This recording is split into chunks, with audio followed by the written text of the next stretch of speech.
हकीकी जहेज़। ना देख रश्क से तहजीब की नुमाइश को, ये सारे कागज़ के फूल हैं खुदा की कसम। वही है राह तेरे अज़्मो शौक़ की मंजिल, जहाँ लगे हैं आयशा व फातिमा के नक्शे कदम। तेरी हयात है किरदारे राबिया बसरी, तेरे फसाने का मौजू है इस्मते मरियम। जहेज़ तो असल ये है, बेटी पैदा होती है, चलो अमीर लोगों ने तो जनाब बीघे बेचे, एकड़ बेचे, ज़मीनें बेची और ठक सारा निज़ाम ला के खड़ा कर दिया, सारी चीज़ें जनाब मंगवा ली, कर्जे उठा लिए, सारा कुछ हो गया। लेकिन गरीब माँ जो होती है वो अपनी बेटी के लिए उसी दिन से तैयारी शुरू करती है जिस दिन उसकी बेटी पैदा होती है। एक एक चीज़ संभाल के रख रही होती है, क्योंकि उसकी माँ ने भी संभाल के रखा हुआ होता है। ये मुश्किल हमने खुद बनाई है, और साथ साथ इस चीज़ को समझने की ज़रूरत है कि ये चीज़ें, ये फर्नीचर, ये लकड़ी, ये चीनी के महंगे तरीन बर्तन, ये डीको के फर्नीचर, इसको खाना नहीं है, इसको चाटना नहीं है। ये जैसे देंगे ये वैसे के वैसे कमरों के कोनों के अंदर पड़े रह जाएंगे।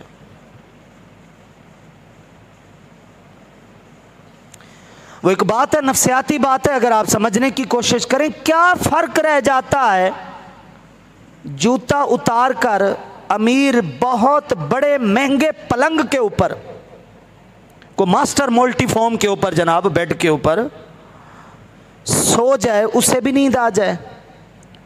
गरीब को किसी फर्श के ऊपर कोई सादा सा नीचे को कपड़ा बिछाकर वो भी सो जाए, उसे भी नींद आ जाए। सोने के बाद उठने से पहले 5 घंटा 6 घंटे का जो भी दौरानिया है, अपने दिल से पूछें गरीब और अमीर में क्या फ़र्क है। जब दोनों सोए हुए होते हैं, जब दोनों नींद में होते हैं, कोई फ़र्क है? दोनों इस जहान में नहीं होते, दोनों इस दुनिया में नहीं होते जिस दुनिया में शोर मचा हुआ है। सोने के बाद तो दोनों बराबर नहीं हो गए जनाब, दोनों को नींद आई हुई है, दोनों मस्त हैं, कहीं ना कहीं ख्वाब ख्याल में हैं। तो उसकी तो हकीकत यही कुछ है मेरा भाई। लेकिन सारी उम्र गरीब ने भी अपनी बेटियों के जहेज की तो तैयारी की है, अमीर ने भी जनाब वो एक मिसाल कायम कर दी है शोहरत की। लेकिन जहेज जो असल सबसे बड़ा था वो तो था बच्ची की तरबियत, उस पर किसने तवज्जो दी है? तरबियत से बड़ा कोई जहेज नहीं है। मैंने कहा जहेज है अतिया, तोहफा, और हुस्न अदब से बढ़कर कोई तोहफा नहीं है। मा नहल वालिदुन वलदहु मिन नुहलिन अफदल मिन अदबिन हसनिन। आप अलैहिस्सलातु वस्सलाम ने इरशाद फरमाया, कोई भी वालिद अपनी औलाद को अगर अतिया देता है, तोहफा देता है, इनाम देता है, तो वो हुस्न अदब और अच्छी तरबियत से बढ़कर कोई और तोहफा वो दे ही नहीं सकता। एक तरफ जनाब अपनी आपने जमा पूंजी लुटा के रख दी है, और एक तरफ अपनी बच्ची को यह सिखा दिया है कि बेटा घर होता क्या है, शौहर के हुकूक क्या होते हैं, सास और ससुर के हुकूक क्या होते हैं, घर में झगड़ों को बेटा किस तरह निभाया जाता है, निपटाया जाता है, झगड़े ख़त्म कैसे किए जाते हैं, बात बढ़ती कहाँ से है, बात कम कहाँ से होती है। अगर 4 दिन अगर आपने इस पर भी लगाए हैं, उस घर में भी सुकून होगा, आपके घर में भी सुकून होगा। लेकिन अगर आपने जमा पूंजी तो लुटा दी और चौथे दिन ही बेटी वापस आई बैठी है रूठ कर, कहाँ गई वो खुशियां जो 4 दिन पहले आपने की थी, जिसकी नुमाइश की थी, जिसका दिखावा किया था? अब उन फर्नीचरों को बोलें, अब आप उन बर्तनों को बोलें, अब आप उन बड़े बड़े बॉक्स को बोलें, बड़ी बड़ी अलमारियों को बोलें कि जनाब हमने तुम्हारे लिए सब कुछ किया है, हमारी बेटी को घर में सुकून तो दो। अब बोलें उनको, वो दे दें। घर में सुकून उसी को आ सकता है जिसने जवानी ऐसे घर में हासिल की है, ऐसी तरबियत ली है कि उसको पता हो कि सुकून होता किस चीज़ का नाम है। आज तो निकाह के अंदर जनाब ये फैसले तय हो जाते हैं पहले से कि हमारी बेटी घर का काम नहीं करेगी, आपको मासी रखनी पड़ेगी। कपड़ा धोने वाली मासी अलग, घरों की सफाइयां करने वाली मासी अलग, बर्तन धोने वाली जनाब मासियां अलग। ये नवाबजादियां बैठी हैं। तो घर किसको कहा जाता है? मर्द और औरत क्या वो बच्चे पैदा करने का नाम है क्या? और कुछ नहीं है मर्द और औरत। घर का काम काज हमारी औरत का हकीकी फितरती हुस्न है, हमारी तहजीब है, हमारी मौरूसी असलन वो रिवायत है जिसके अंदर बरकत है, जिसके अंदर फितरत है।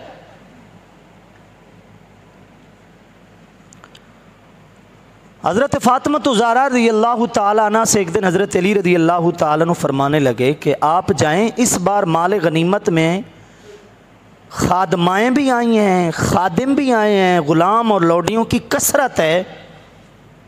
अपनी हालत देखें, मेरी हालत देखें, आप अलैहिस्सलातु वस्सलाम से कोई ना कोई खादमा ले लें, कोई ना कोई खादिम ले लें जो घर का काम काज करे और ये बोझ ज़रा हल्का हो। इंसान है, सोचे, और बाज़ार को खिलाफ शरीयत बात भी नहीं है, ठीक है।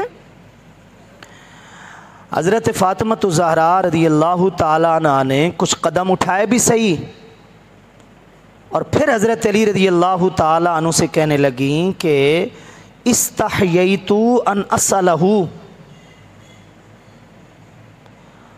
मुझे इस बात से हया आ गई कि मैं अपने बाबा जान से इस चीज़ का सवाल करूं कि मुझे कोई खादमा दें जो मेरे घर का काम करे।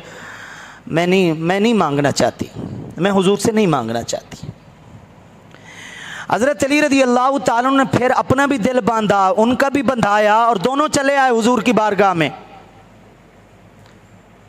अब सुने ये बात वो लोग, दामाद भी सुने, बेटियों के वालिद भी सुने, बहसियत सुसर भी सुने।